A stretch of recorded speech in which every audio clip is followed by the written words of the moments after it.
Hello दोस्तों, स्वागत है आप सभी का आपके अपने YouTube channel I read education पर। मैं आपका दोस्त आर के सैनी आप सभी लोगों का स्वागत करता हूं। तो आज के वीडियो में हम बात कर रहे हैं हेल्थ एंड न्यूट्रिशन के। ये लास्ट पार्ट है, इसका 13 नंबर है। तो चलिए दोस्तों, आज के वीडियो में हम जानेंगे कुछ क्वेश्चनों के बारे में जो इम्पोर्टेंट है। तो चलिए क्वेश्चनों को स्टार्ट करते हैं। क्वेश्चन नंबर 190 तक हम पिछले वीडियो में करवा चुके हैं। आप चैनल पर जाकर देख सकते हैं। ये चैनल का नाम है आई रीड एजुकेशन। यदि आपको पसंद आए तो लाइक ज़रूर करें वीडियो को, चैनल को सब्सक्राइब करके बेल आइकन को प्रेस ज़रूर कर दें। तो चलिए क्वेश्चन की स्टार्ट करते हैं। 191 में किस विटामिन की कमी के कारण स्वच्छ पटल मृदुता कैरोटा मेलेशिया होता है? पहला विटामिन बी, दूसरा विटामिन ए, तीसरा विटामिन डी, चौथा विटामिन सी। तो यहाँ पर जो हमारा आंसर है वो होगा विटामिन ए। तो बी ऑप्शन आपका यहाँ पर बिल्कुल सही हो जाएगा। पटल मृदुता रोग विटामिन ए की कमी के कारण होता है। क्वेश्चन नंबर 192 में पूछा है, बच्चों को किस रोग के प्रति प्रतिरक्षित करने के लिए डीटीपी को अंतःपेशीय रूप से दिया जाता है? तो पहला मधुमेह, दूसरा कैंसर, तीसरा रेबीज, चौथा आपको दे रखा है काली खांसी। तो इसमें जो हमारा आंसर वो होगा काली खांसी। तो डी ऑप्शन आपका यहाँ पर बिल्कुल सही हो जाएगा। क्वेश्चन नंबर 193 में पूछा है, मलेरिया किसके द्वारा एक व्यक्ति से दूसरे व्यक्ति तक अंतरित किया जाता है? पहला एडिस मच्छर, दूसरा क्यूलैक्स मच्छर, तीसरा एनोफिलिस मच्छर और चौथा ये सभी। तो यहाँ पर जो हमारा वो आंसर होगा वो है एनोफिलिस मच्छर। तो सी ऑप्शन आपका यहाँ पर बिल्कुल सही हो जाएगा। क्वेश्चन नंबर 194 में पूछा है, पीलिया रोग किसे प्रभावित करता है? पहला हृदय, दूसरा यकृत, तीसरा प्लीहा, चौथा पित्ताशय। तो इसमें जो हमारा आंसर वो होगा लीवर यानी कि यकृत। तो बी ऑप्शन आपका यहाँ पर बिल्कुल सही हो जाएगा। क्वेश्चन नंबर 195 में पूछा है, रक्तस्राव है। तो पहला ऑप्शन दे रखा है एक जीवाणु घटित रोग, दूसरा एक विषाणु घटित रोग, तीसरा एक प्रदूषण घटित रोग, चौथा एक आनुवांशिक बीमारी। तो इसमें हमारा आंसर होगा डी, एक आनुवांशिक विकार।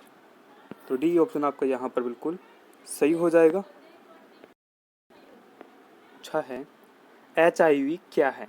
पहला रोग लक्षणों का संयोजन या मिश्रण, दूसरा सूचांक, तीसरा विषाणु रोग, चौथा प्रति विषाणु। तो इसमें हमारा आंसर है विषाणु रोग। तो सी ऑप्शन आपका यहाँ पर बिल्कुल सही हो जाएगा। क्वेश्चन नंबर 197 में पूछा है, इनमें से कौन एक संक्रामक रोग है? पहला ग्वाइटर, दूसरा एनीमिया, तीसरा बेरीबेरी और चौथा ऑप्शन आपका दे रखा है कालाजार। तो इसमें हमारा आंसर है कालाजार। तो डी ऑप्शन आपका यहाँ पर बिल्कुल सही हो जाएगा। इन चारों में से कालाजार एक संक्रामक रोग होता है। तो डी ऑप्शन आपका यहाँ पर बिल्कुल सही हो जाएगा। क्वेश्चन नंबर 198 में पूछा है, एड्स रोग देने वाले वायरस की पहचान किस वर्ष हुई थी? पहला 1980, दूसरा 1981, तीसरा 1983, चौथा 1986। तो इसमें हमारा आंसर है 1981। तो बी ऑप्शन आपका यहाँ पर बिल्कुल सही हो जाएगा।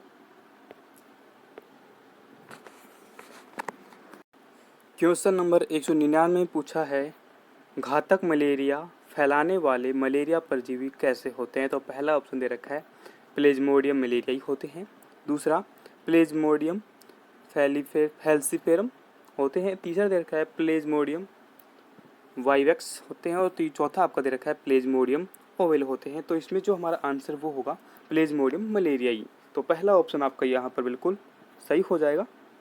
क्वेश्चन नंबर 200 ने पूछा है, निम्नलिखित में से कौन सा रोग केवल वंशानुगत संचारित है? पहला मायोकार्डियल इन्फेक्शन, दूसरा डायबिटीज़ मेलिटस, तीसरा हीमोफीलिया, चौथा कैंसर।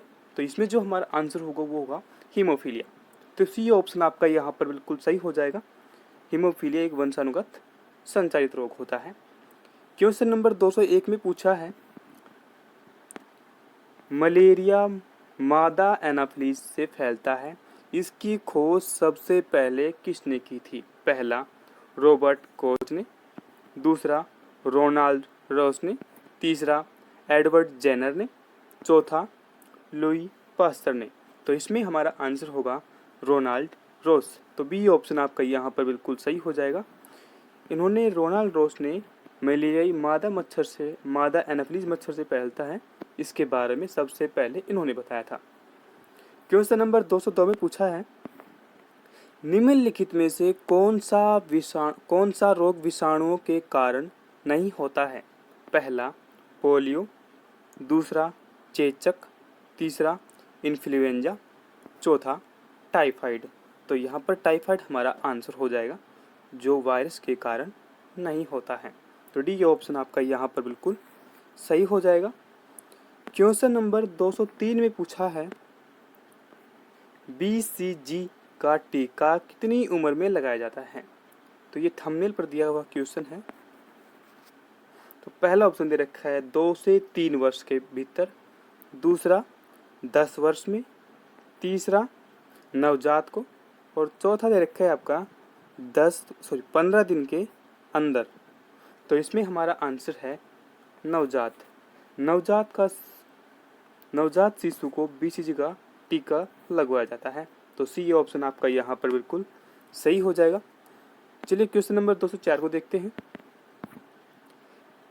क्वेश्चन नंबर 204 में पूछा है रेबीज क्या है? पहला कृमि जनित रोग, दूसरा विषाणु जनित रोग, तीसरा जीवाणु जनित रोग, चौथा प्रोटोजोआ जनित रोग। तो इसमें हमारा आंसर है विषाणु जनित रोग। तो बी ऑप्शन आपका यहाँ पर बिल्कुल सही हो जाएगा।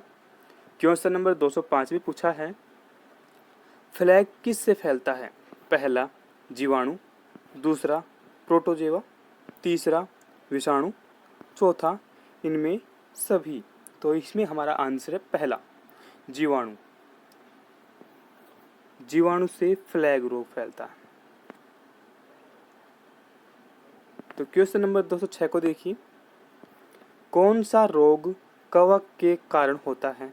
तो पहला पोलियो, दूसरा त्वचा का प्रदाह, तीसरा हैजा, चौथा इनमें से कोई नहीं। तो यहाँ पर हमारा आंसर है त्वचा का प्रदाह। तो बी ऑप्शन आपका यहाँ पर बिल्कुल सही हो जाएगा। इसे हम दाद वगैरह भी बोल सकते हैं। तो बी ऑप्शन आपका यहाँ पर बिल्कुल सही हो जाएगा। क्वेश्चन नंबर 207 में पूछा है थैलासेमिया एक वंशानुगत बीमारी है जो कि प्रभावित करती है पहला खून को, दूसरा फेफड़े, तीसरा दिल, चौथा इनमें से कोई नहीं। तो इसमें हमारा आंसर है खून। तो ए ऑप्शन आपका यहाँ पर बिल्कुल सही हो जाएगा। क्वेश्चन नंबर 208 में पूछा है आयोडीन युक्त नमक उपयोगी होता है क्योंकि यह पहला ऑप्शन दे रखा है इसमें पाचन बढ़ाता है, दूसरा रोगों के लिए प्रतिरोध वृद्धि करता है, तीसरा थायराइड ग्रंथि का नियंत्रित करता है, चौथा उपरोक्त सभी। तो इसमें हमारा जो करेक्ट आंसर होगा वो होगा थायराइड ग्रंथि का नियंत्रण करता है। तो सी ऑप्शन आपका यहाँ पर बिल्कुल सही हो जाएगा। आयोडीन युक्त नमक का उपयोग थायराइड ग्रंथि को नियंत्रण में रखने के लिए किया जाता है। क्वेश्चन नंबर 209 में पूछा है प्रोटीन ऊर्जा कुपोषण का परिणाम है पहला मरम्मस, दूसरा रिकेट्स, तीसरा बेरीबेरी, चौथा वल्कचरम।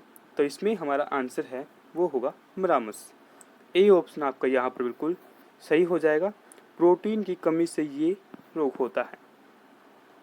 क्वेश्चन नंबर 210 में पूछा है डेंगू एक बुखार है जो उत्पन्न होता है तथा दूसरे मनुष्य में पहुंचता है। तो पहला ऑप्शन दे रखा है वायरस तथा मादा एडिस मच्छर द्वारा, दूसरा बैक्टीरिया तथा मादा क्यूलेक्स मच्छर द्वारा, तीसरा फंगस तथा मादा एडिस मच्छर द्वारा। चौथा प्रोटोजोआ तथा मादा एनाफिलीज मच्छर द्वारा। तो इसमें हमारा आंसर होगा वायरस और मादा एडिस मच्छर द्वारा। तो पहला ऑप्शन आपका यहाँ पर बिल्कुल सही हो जाएगा। क्वेश्चन नंबर 211 में पूछा है, किस रोग का पूरी तरह उन्मूलन कर दिया गया है? तो पहला छोटी माता, दूसरा खसरा, तीसरा चेचक, चौथा आपका दे रखा है कंठमाला। तो यहाँ पर जो चेचक बीमारी है, इस रोग का पूरी तरह उन्मूलन कर दिया गया है। तो सी ऑप्शन आपका यहाँ पर बिल्कुल सही हो जाएगा। क्वेश्चन नंबर 212 में पूछा है, जीका वायरस मानव शरीर के किस भाग को ग्रसित करता है? तो पहला पैर दे रखा है, दूसरा हृदय, तीसरा गुर्दा, चौथा दिमाग। तो इसमें हमारा जो आंसर होगा वो होगा दिमाग। तो डी ऑप्शन आपका इनमें से बिल्कुल सही हो जाएगा। दिमाग जीका वायरस से प्रभावित होता है। क्वेश्चन नंबर 213 में पूछा है, जीका वायरस किसके द्वारा मनुष्य में संचारित होता है? पहला चूहा, दूसरा मच्छर, तीसरा झिंगुर, चौथा खरगोश। तो इसमें हमारा जो आंसर है वो होगा मच्छर। तो बी ऑप्शन आपका यहाँ पर बिल्कुल सही हो जाएगा। क्वेश्चन नंबर 214 में पूछा है, जीका वायरस का वाहक कौन सा मच्छर होता है? तो पहला क्यूलेक्स, दूसरा एडिस, तीसरा एनोफिलिस, चौथा क्यूलिसिटा। तो इसमें हमारा आंसर होगा एडिस। एडिस जीका वायरस का वाहक मच्छर होता है। तो बी ऑप्शन आपका यहाँ पर बिल्कुल सही हो जाएगा। क्वेश्चन नंबर 215 में पूछा है, इबोला शब्द से आप क्या समझते हैं? पहला पश्चिमी अफ्रीका में एक विषाणु रोग प्रकोप, दूसरा बांग्लादेश में एक विषाणु रोग प्रकोप, तीसरा ISIA द्वारा विनाश किया गया सीरिया का एक शहर, चौथा इनमें से कोई भी विकल्प सही नहीं है। तो पहला इसमें हमारा जो आंसर होगा वो हो जाएगा पश्चिमी अफ्रीका में एक विषाणु रोग प्रकोप का नाम है इबोला। तो ए ऑप्शन आपका यहाँ पर बिल्कुल सही हो जाएगा। तो दोस्तों वीडियो को इतना देखने के लिए आप सभी का धन्यवाद। हेल्थ एंड न्यूट्रिशन के सारे कंप्लीट पार्ट इस वीडियो तक हम कंप्लीट करवा चुके हैं। अगले पार्ट में हम नए टॉपिक के साथ मिलेंगे। तब तक के लिए जय हिंद, जय भारत।